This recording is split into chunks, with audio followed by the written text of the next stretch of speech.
And we have a special guest with us, and everybody recognizes Mr. Clifton Powell. Thank you so much for being here, Clifton. And it's a special reason he's here. First of all, we love him. And we also gonna have Miss Angie Stone joining us, guys. You got a D-Rob yet? Yep, she's gonna be coming in a second. Well, yeah, we actually gonna have Angie coming in on live because she was running a little bit behind, so we just gonna get her in live. But well, yes, well, like we said, we got this award-winning singer Angie Stone, who's been around since the 70s, putting in work, and she's still a master of the craft. And then we have another legend right here, Clifton Powell, has been in over 100 films. Yes. And he's still doing this thing. And looking good. And nothing changed. I tell you, what is the secret of not aging? I use baby pee on my face. That's my baby. No. It's, when I first started, I knew it was gonna be a long road. So, I try to take care of myself and not no drugs and try to be right. Try to get a little exercise and, just try to be good to people. Be good to people. And Beijing 59. Beijing 59. Okay. Now, speaking of being in a lot, while we're waiting on Angie, you are doing a lot of things these days.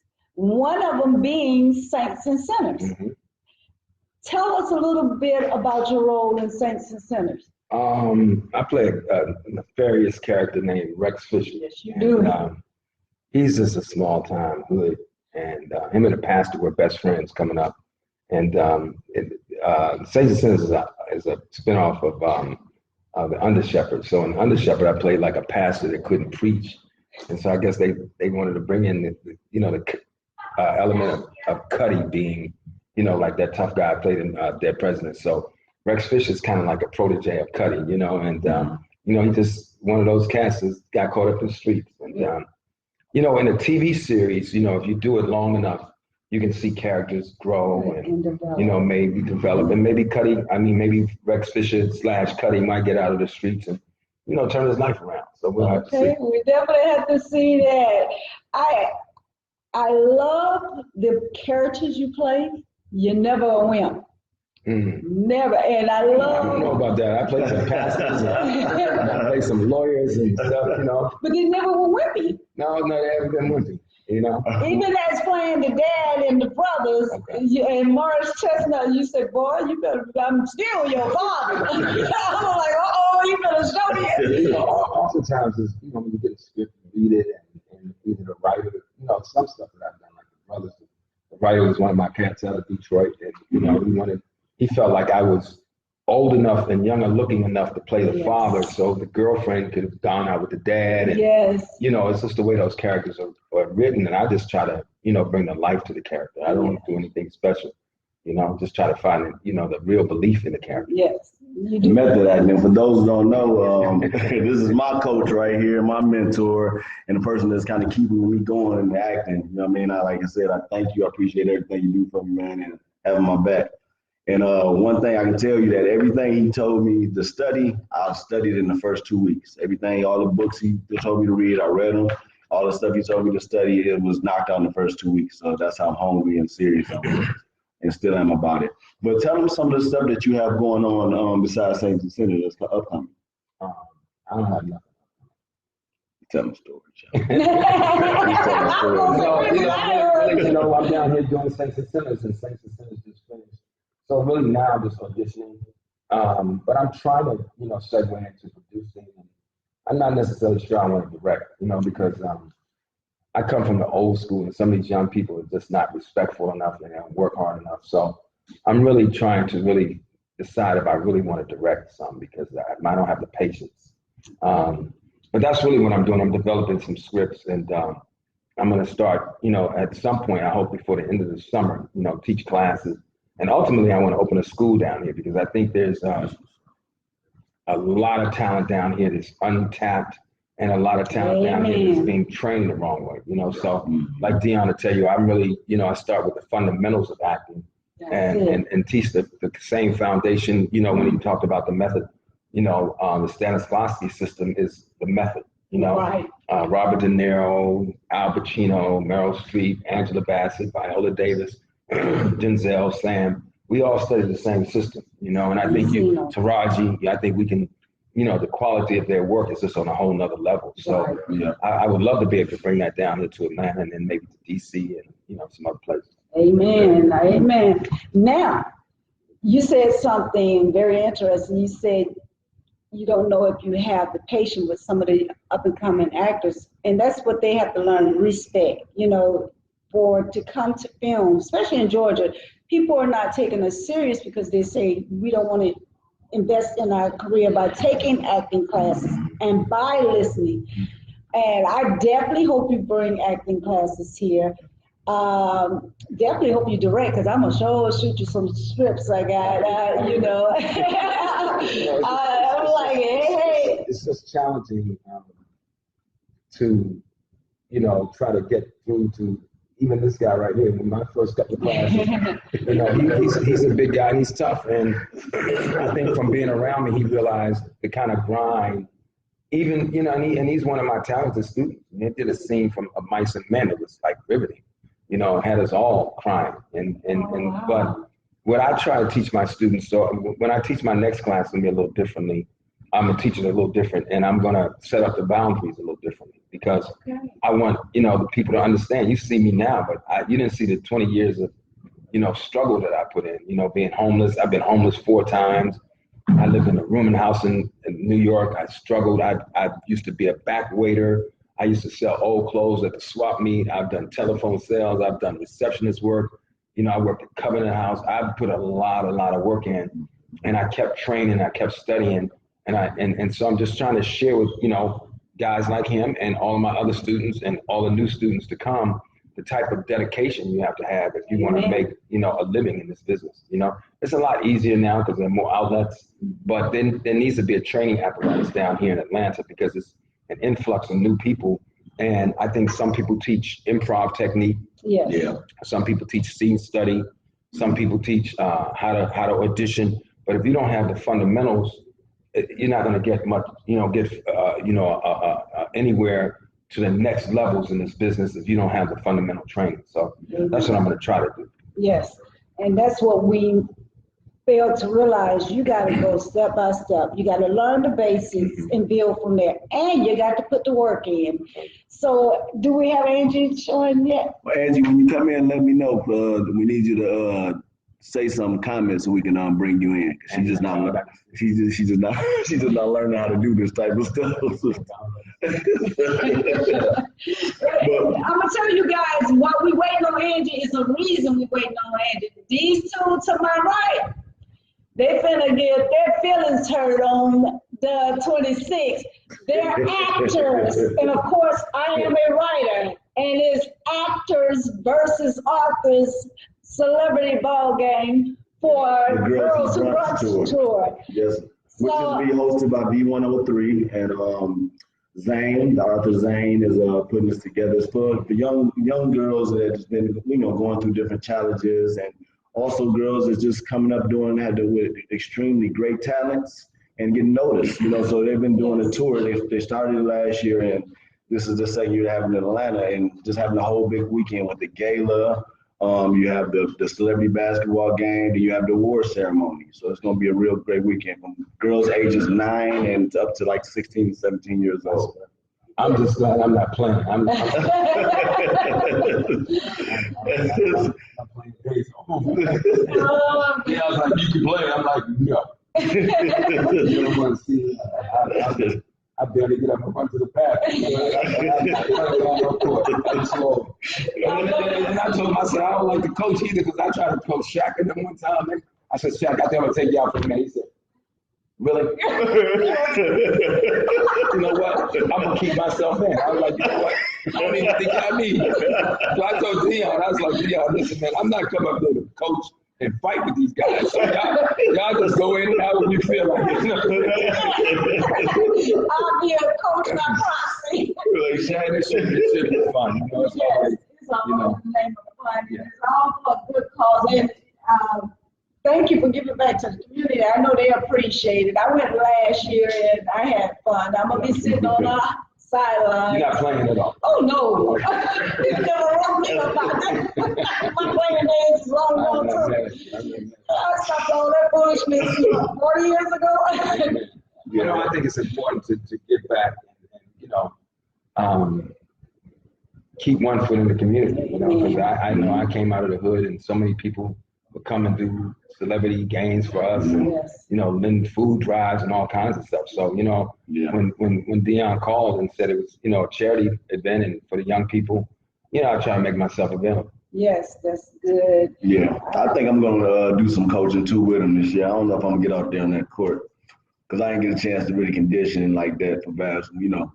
I've been so busy. So I think I'm gonna be a assistant coach. Excuse me. How old are you, like 28? You should be out there. Yeah, but we're gonna win though, because I'm gonna tell y'all right now, we're gonna win that game. I'm gonna help him coach, and we're gonna actually destroy. No, you're gonna coach, and I'm gonna be here. I'm a manager. Coming down for the safety. Like I talked about when they have. But yeah, but no, so you see how you talking about he old, but anytime we go out somewhere, we went out this past Saturday and met up with Bill Bellamy and crew, and he was the only one on the floor all night. Yeah, and then I had to take a what's it called, Advil the next day. One of my legs, I got out the bed, the leg was still in the bed. No, because I'm older, I'm 62, but I be thinking I'm 35 and I'm out there just dancing, and then I get to the house, I'm like, oh man, the next morning I'm like, whoa, because I don't work out, I gotta start working out. And I'm gonna start that next week. I started last year, but I haven't got around to it yet.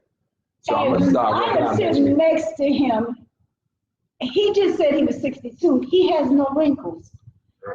I use baby pee on my, I told you.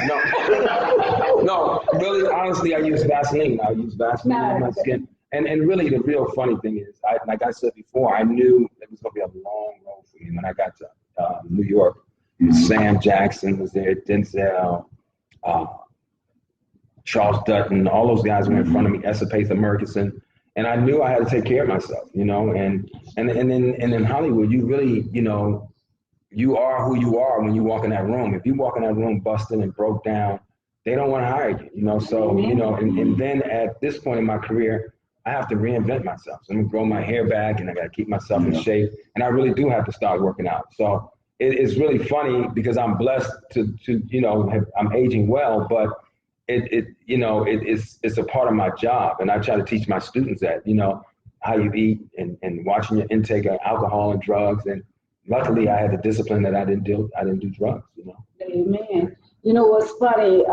Rodney and I was talking about health playing a big part in our life. You know, Rodney had a stroke about 18 months ago, and about 5 months now, they told me I had MS. They knew about it a year ago, but they didn't tell me. I knew I had a lot of symptoms that wasn't explained by what they were saying, but I found out the way you eat and exercise and your health play a big part. So I definitely understand what you're saying. I'm taking if you haven't had it, if you haven't taken it, black seed oil, it is incredible. Tell me about black oil. But the other thing is that I think that you know, when you do a SAG movie, so everybody out there understand, you know, if you play one of the first 3 leads, you got to take a physical. Yes. And if you don't pass your physical, you won't be in the movie. And when I say physical, you have to go in for an exam. Yes. You know, and it's not a full physical, but you gotta your blood pressure's got to be right. You gotta be, you know, able to, you know, handle yourself physically on a movie set. And if not, you know, every movie, like say Ray, for instance, has to post a bar. Yeah. You know, and if the actors are not bondable because they have health issues, you won't be working, you know. So that's another incentive, you know. And then as we get older, you know, I feel like I want to live to be like 150. I'm watching a game, I go to the casino, I'm hanging out with this and that right here. I'm at the sweet lounge. My girl is 31. Y'all hear that? No, he ain't lying. Y'all got something to say? Well, if you got something to say about it, say something else. Milk. Shut up. No, I ain't quiet, milk. I keep myself young.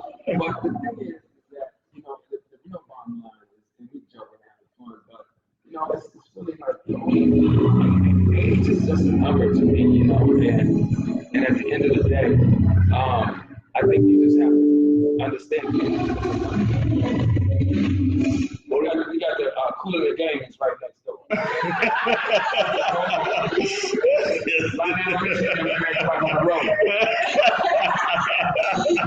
I know y'all heard that. That's Lionel Richie next door. Yeah, so we can't kick them out. But anyway, back to, you know, being your age. I have went on set going for one role. You know how they give you this age span. We're looking for an African American female, age 35 to 45. 70.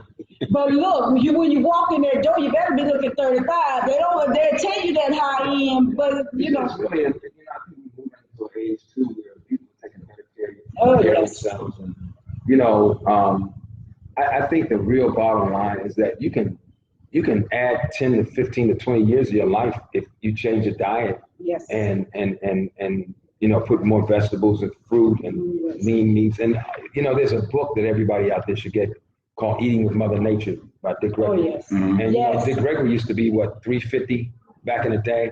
And, you know, eliminate pork and, because especially now, the thing that I talk to, you know, when I talk to my students, because when I teach classes, I teach lifestyle too. I talk about money, we talk about relationships, we talk about everything, you know, how to handle your life insurance. There's a lot of actors have passed away that I'm not going to name that didn't have life insurance and didn't have benefits. So I share all the things that nobody taught me and mentored me in the business so that my students can be armed with information. And one of the things that happened to us, you know, during slavery is that they gave us soul food, which was the worst part of the pig and the meats and the food that you could ever give. And that's why we have so much high blood pressure and diabetes and all that stuff, because they fed us basically the wrong food. So if you really want to really think about changing your diet, you should get that book, Eating with Mother Nature by Dick Gregory, and look at Dr. Sebi. And because, you know, slavery, I mean, we heard Kanye talking about slavery was a choice, but we really didn't have a choice. And thank God those folks, our elders, our ancestors, had the fiber and the internal discipline to handle slavery, because we wouldn't be sitting here right now. But what slavery did do to them diet-wise, because I know the first time I told my aunt Alma, I said, I don't eat pork no more. She said, oh, Lord, baby, well, how you gonna survive? So you ain't eating, you know, so you don't want none of that pig feet and chicken back out of there. Like, man, I'm gonna tell y'all, honest guys, I still miss a little bit of chitlins and pig feet. Yeah, I know. And a good ass pork chop. Can I say that? But I haven't had pork in 40 years, so if I eat it, I'm gonna have to go right to the hospital. So if you really, really, really want to be in the arts, or you want to live longer, and again, the biggest habit I had is stop smoking them damn Black Miles, and which is a bad habit that I picked up. You know, I was doing a movie called Buffalo Soldiers. You know, I couldn't ride horses, so all the cool guys was on their horses riding, and they would have this cigar. I was like, hey, I'm gonna give me a cigar. and you know, I couldn't ride. They had to take us a riding class. They said, Cliff ride like he had epilepsy. And then the director said, we're gonna go on a truck. I'm like, oh Lord, but I held onto my cigar, and I got hooked. Glenn Turman and all those guys, man, they smoke. So that's one of the worst habits, and I'm trying to break that. But I mean, really, to in this new millennial age, you got to take care of yourself, you know, and get that book, Eating with Mother Nature by Dick Gregory. Yeah. Well, we're going to stop right there. And actually, Angie Stone has joined in. The way on the setup, it can't really pull her in. Ain't nothing pulling her in. So what we're going to do, we're going to take a break, and we're going to get this stuff straight, and we're going to have Angie on as well. And just so y'all know, Lionel Richie be here when we get back to it. If he's not here, it's because he's over there nigga on that damn line. I'm joking. But y'all run down here on Shirley Street. Right down at the gas station. Don't stop at that gas station with try to cash down your checks.